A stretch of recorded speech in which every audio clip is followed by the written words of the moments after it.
Well, here's the patio of Dr. Watson's Northern California bungalow, but where's the doctor? Here I am, Mr. Bartell, out in the garden. Okay, I'll be right there. Oh, sitting by the fish pond, huh, Doctor? Yes, my boy. It's rather pleasant out here for a change. Has it ever occurred to you how stupid the expression of a goldfish is, Mr. Bartell? Well, I can't say I've ever given it much thought, Doctor. Why? You see this foolish little fellow here with his silly little mouth opening and closing as though he were constantly astonished? What is this? I thought you were a fish lover. Yes, I am. But as I was brooding over tonight's story, that goldfish seemed to be making faces at me as though it was trying to remind me of how my face must have looked on a certain June evening in 1890. It sounds to me as if you're going to tell a story against yourself, Doctor. I am, young fellow, my lad. What happened? One Sunday morning in 1890, I dropped round to visit my friend in Baker Street. Mrs. Hudson told me that he was out, but suggested that I wait in our old rooms for his return and promised me a pot of strong tea with some buttered scones as an inducement. As I walked into the sitting room, I was astonished to see Holmes standing there, a bag in one hand and a coat in the other. My dear chap, how are you? I'm fine, Holmes. I'm surprised to see you, though. Mrs. Hudson told me that you were out. I have been, Watson, on a case. I just returned by my private entrance for some necessary apparatus. Oh, can I come with you? My wife's away, you know, but my practice is quite slack at the moment. Not even my trusty old friend Watson can accompany me on this case. It's a ticklish business. The fate of 2 nations hangs in the balance. I must work alone. Sorry to leave you like this, old fellow. Goodbye. Oh, wait a minute. Mrs. Hudson's making me some tea and some buttered scones. Can't you wait and share them with me? Huh? Good old Watson. You're the one fixed point in a changing age. Empires are tottering, and you talk of tea and buttered scones. Oh, I'm sorry I must be off. Oh, goodbye, old fellow. Oh, don't look so sad, old fellow. When the time is ripe, I'll tell you all about the case, and you can write it up in your memoirs. Goodbye, old boy. Buttered scones. I haven't got any appetite for them now.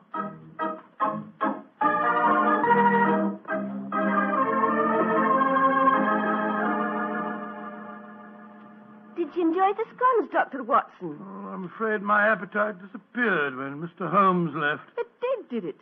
I see you've eaten them all just the same. What? Oh, yes, so I did. Oh, I've got a surprise for you, Doctor. Inspector Lestrade is downstairs. Oh, is he? He came to see Mr. Holmes, but when I told him he was out, the inspector said he'd like to see you. Oh, he did? Oh, splendid. I'll ask him to come up, please, will you, Mrs. Hudson? Aye, sir. Will you come up, please, Inspector? Thank you, Mrs. Hudson. Can I butter you up a few more scones? No, thank you. I really couldn't eat them. I'll just go and make some more the same. You'll eat them if I fix them, Doctor. No, really, thank you. There you are, Lestrade. Hello, Dr. Watson. Here's a pretty kettle of fish and no mistake. Huh? What's the trouble? Well, I want Mr. Holmes' help on a most important case. Where's he gone? Well, he's out on a very, secret matter. You know where he is, Doctor? Well, naturally I know where he is, Lestrade. My old friend never keeps me in the dark, but I'm not at liberty to tell you. Perhaps I could help you a bit. After all, I'm not exactly unfamiliar with my friend's methods. That's true, but just the same... Oh, well, Doctor, 2 heads are always better than one, even if one is a sheep's head, as my old mother used to say. Are you suggesting that I'm a sheep's head? No, I'm not suggesting anything, Doctor. I'm just telling you what my old mother used to say. I'm really not very interested in what your old mother used to say. Oh. And now, Lestrade, your problem, please. Well, it's simple enough, Doctor. A German diplomat, Graf Otto von Eldenstein is his name, is in England on a very secret mission. Graf Otto von Heldenstein. Yes, I've heard of him. Pray continue. Well, this von Eldenstein staying at the Manor House at Hampton Wick, not far out of London. This morning, somebody slipped past his guards and threw a bomb into his study. His secretary was killed, and he would have been too, if it hadn't been that he'd left the room a few minutes earlier. Well, these second-hand investigations are very little use, Lestrade. We must both go down to the Manor House at Hampton Wick and examine the situation on the spot. All right. Get out the timetable and look up the next train, will you? Yeah. And while you're doing that, I'll go and tell Mrs. Hudson where I'm going. All right, you are, Doctor.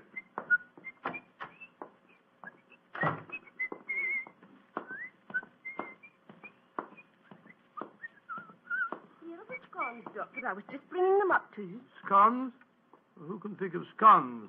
when an empire is tottering. Are you sure you're feeling quite well, Doctor? Of course I am. Now, listen to me, Mrs. Hudson. If Mr. Holmes should return, please tell him that I've gone to Hampton Wick with Inspector Lestrade to investigate the von Heldenstein business. The von Heldenstein business. Aye, Doctor, I'll tell him that. Mr. Holmes didn't tell you where he was going, did he? No, Doctor, he didn't. Oh, I see. All right. Well, thank you, Mrs. Hudson. Thank Are you. you sure you don't want the scones, Doctor? I might as well take him along. I dare say Lestrade could eat him. Ah, you're the one, Doctor.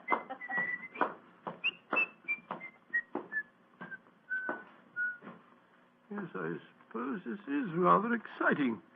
Just the same, I wish I knew what Holmes was doing at this moment.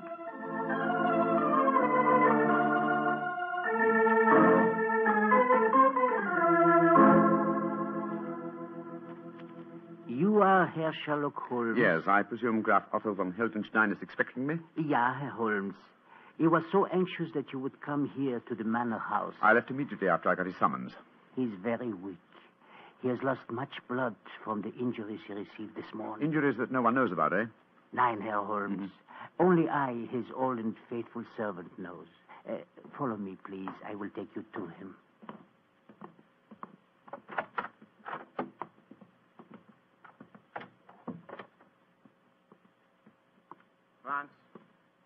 Franz, is that you, Franz? Ja, Herr Graf. And with me is Herr Sherlock Holmes. Oh. Thank heaven you are here, Holmes. I hope I can be of service to you, sir. You can. You can be of great service. Sit close to my bed, Holmes. I have not much strength to speak. I'm listening, Herr Graf. You must impersonate me. Yes, so I gathered when I received your message. I am in England on a most delicate and important mission for the German government. Within a few weeks, your government and mine will conclude a treaty outlining the German and British spheres of interest in Africa. I see. Obviously, that bomb was thrown this morning by someone who does not wish the treaty to be concluded. Yeah, exactly, Herr Holmes. That is why you must impersonate me. In 24 hours' time, I shall be well enough to resume my work. In the meanwhile, you can keep the secret of my injuries and also have the opportunity of finding the assassin. I'm quite prepared to undertake the impersonation, sir, but how can I possibly hope to deceive the members of your personal staff? With the exception of Franz here and poor Fräulein Ullmeyer, who was killed in the explosion that injured me, my staff is new. They have joined me here from the German consulate in London. They will believe that you are me. Very well, sir. I'll try it. I have heard of your skill in the art of disguises, and also, it seems to me we are not so unlike each other. I was about to comment on that fact myself, sir. Yes, I think that a moustache and side whiskers will work wonders. If I can make the accent reasonably convincing. I will coach you, my friend. Splendid. Help me off with my coat, will you, Franz? Get me towels and a mirror. Jawohl, Herr Holmes. And while I'm applying my makeup, Herr Graf, perhaps you will be so good as to give me the complete circumstances regarding this morning's attempt on your life. If I'm to impersonate you successfully, I must have all the facts at my fingertips.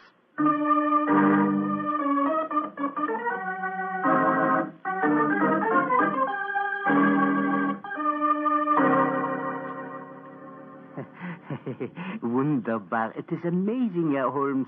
Even I can hardly tell you from my master. Yes, I think it's the wig that puts the finishing touch to my disguise. How does it look to you, Herr Graf? Mm-hmm. Colossal. I feel as if I were looking into a mirror. And my accent, you find it reasonably convincing? Oh, yeah. Extremely so. Try it once again, Herr Holmes. Ja, Herr Graf. It gives me the greatest pleasure to do what you ask of me. Prächtig. Splendid, Herr Holmes. Splendid. A cab is drawn up at the gate. 2 men are getting out. You can see them from the window here. Oh, it's the police, possibly, or... Great Scott. It's Watson and Lestrade. Friends of yours, Herr Holmes? One of them is my close colleague, and the other is a detective inspector from Scotland Yard. Oh, you must keep up the deception, even with your friends. As a matter of fact, my friend's investigations will prove an excellent mask for my own search for the assassin. But, well, this is a delicious situation. I hope they won't recognize me.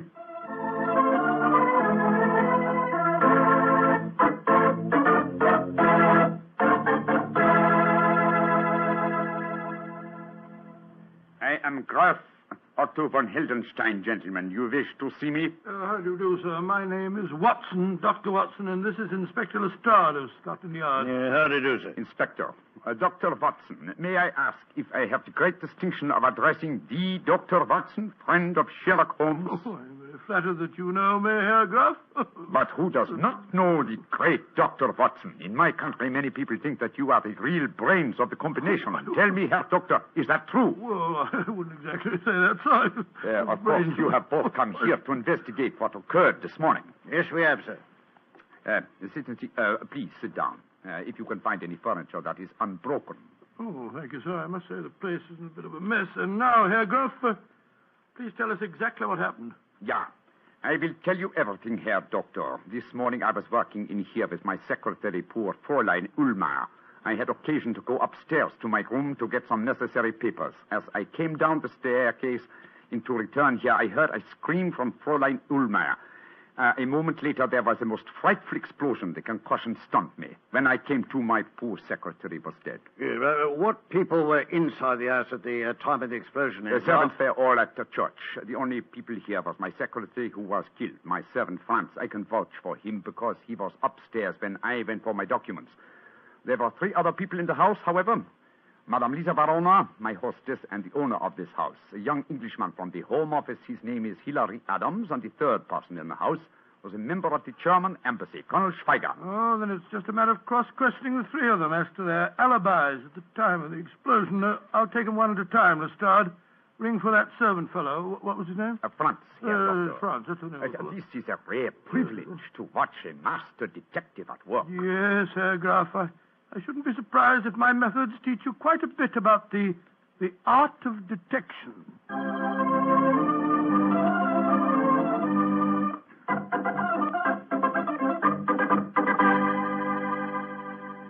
Herr Dr. Watson, this is Colonel Schweiger of the German embassy. Where were you, Colonel Schweiger, when the explosion occurred this morning? I was discussing the military tactics of Clausewitz with one of the guards near the front gates. Yeah, well, what was the name of the guard, sir? Carter.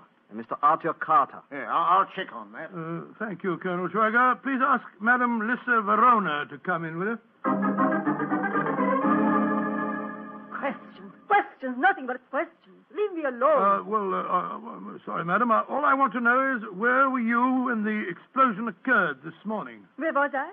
In my boudoir, listening to that stupid babblings of the young Englishman, Hilary Adams. Herr Graf, when I offered you my house, I did not know that I would have to put up with the love-making of your staff. Everywhere he followed. No. Please don't get so excited, Madame Verona. Questions. Stupid young English puppies making calf eyes at me. My beautiful house blown to pieces. No, you do it. Mr. Adams, where were you when the explosion occurred? In Madame Verona's suite. You swear to that? Of course I do. You may ask her. I've already done so, sir. Thank you, Mr. Adams. Thank you. That's all. You may go.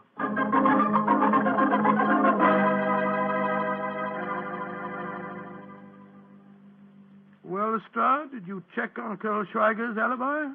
Yes, Doctor. He was telling the truth.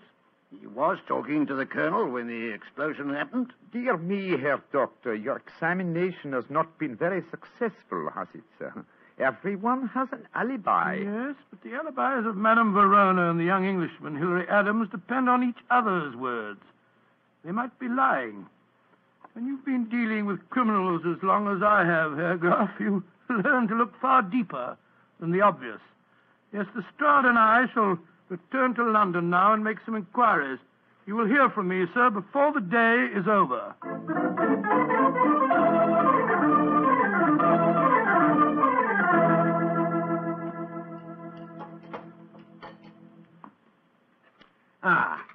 Yes. Well, I'm much obliged to you, Doctor, for a very nice meal. Although we've been talking in circles. Not entirely. Anyway, I have come to one important decision. Oh, and what's that, Doctor? Madame Verona is addicted to the use of drugs. The pupils of her eyes were contracted to pinpoints. It's an invariable indication of drug addiction. Lestrade, you go to Scotland Yard and see what you can find out about her, and I'll go back to my house. You can meet me there later.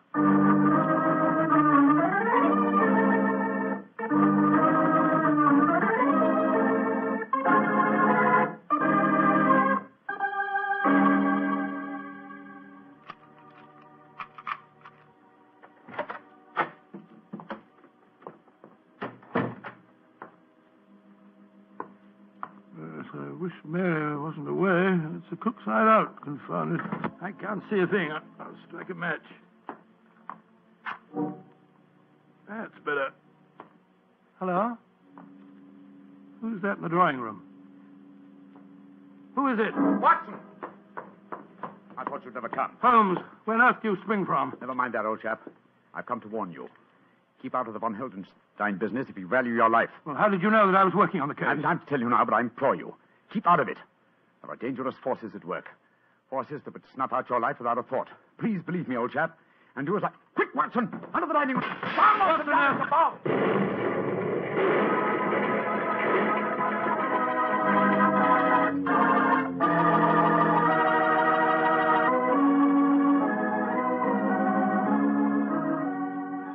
And now back to Dr. Watson and tonight's adventure, the Manor House case.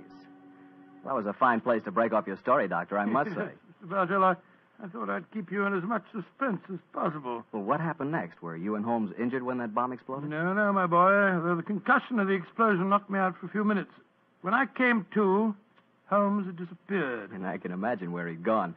Go on, Doctor. Soon after that, Lestrade arrived on the scene, and after a quick and fruitless examination of the premises, we decided to return once more to the Manor House. And so, an hour later, I was telling my story to the man I still thought to be the Graf Otto von Heldenstein.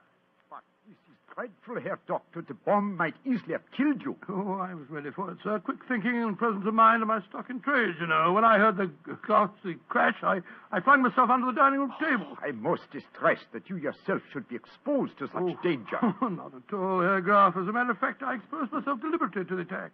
It's an old army trick, you know, what we call drawing the enemy's fire. Calm now, Doctor. You don't mean to tell us that you expected to have that bomb chucked through the window at you? Of course I did, Lestrade. The assassin knew that I was working on the case. He followed me to London and fell into my trap, just as I intended him to, by showing his hand. Well, I don't see what he's got you, Doctor. I myself must admit I cannot see that you are any nearer to finding the murderer. On the contrary, sir, the case is nearly solved. Well, I don't see how you figured that one out, Doctor. Elementary, my dear Lestrade, elementary. One of the three people under suspicion followed me to my house tonight.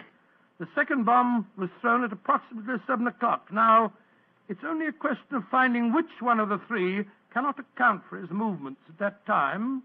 Then we shall know the murderer. You want to cross-examine them again, Doctor? Yes, Lestrade, bring them in, please. One at a time.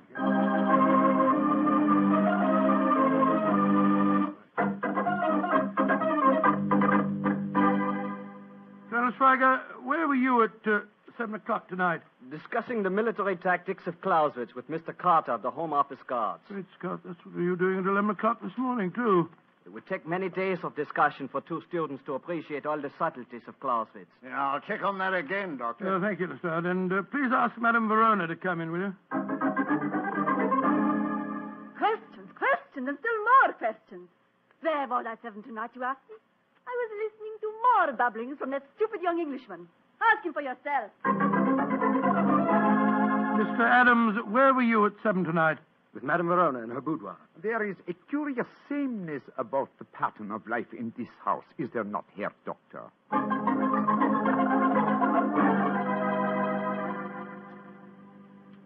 Well, I checked on Colonel Schweiger's statement. It was true. He was talking to Carter at 7 o'clock, all right. Well, could the other two account for themselves, Doctor? Oh, once again, they alibied for each other, but this time I begin to doubt them. Oh, why do you say that, Herr Doctor? Oh, I would accept Madame Verona's alibi for young Adams. Obviously, she loathes the boy and wouldn't perjure herself for him. On the other hand, he worships her, and I'm certain that he wouldn't have any scruples about lying to provide an alibi for her. Well, you've got a point there, Doctor. Yes, I regard her with great suspicion. Yeah, come in. Yes, Mr. Adams? Dr. Watson, I've been worrying about Madame Verona. I was afraid you wouldn't believe my alibi for her. Indeed? I have another, an unbiased witness who can testify that Madame Verona was in this house at 7 tonight. Come in, Franz. Jawohl, gnädiger Herr. Franz, did you see Madame Verona at 7 tonight? Ja. I take up 2 glasses of sherry to her. It was a few minutes before 7. Thank you, Franz. Thank you, Mr. Adams. I appreciate your concern. You may go. Yeah. Seems to me we're still traveling in circles, Doctor. On the contrary, my dear Lestrade, the case is solved. Indeed. You astonish me, Herr Doctor. Who is the guilty party? You'll know in a minute, sir. Lestrade, bring the 3 suspects in here, please. Right, sir. When they are assembled, I will give you the solution to the mystery.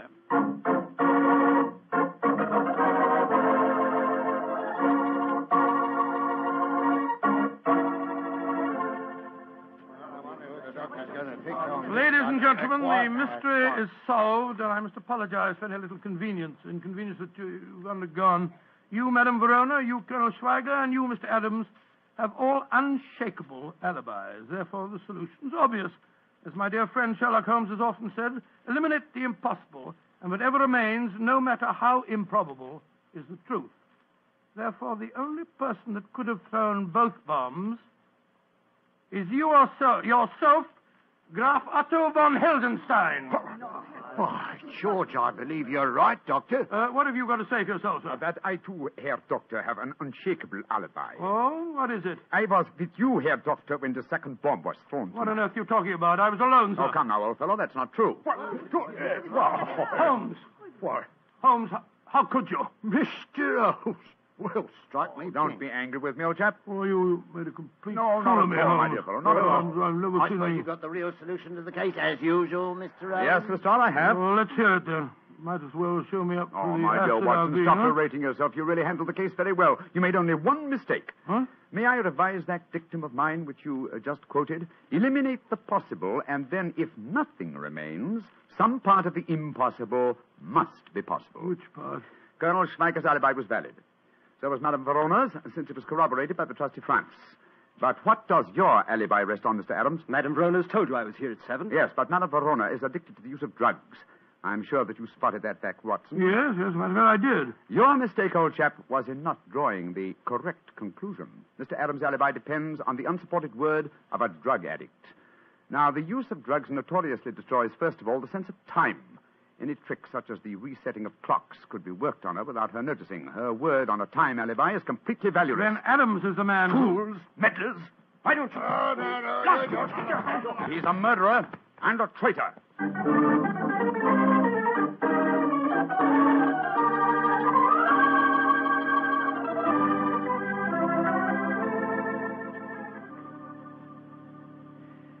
Well, now that we're back in Baker Street, Watson, I may as well tell you that I had my suspicions of Adams from the first.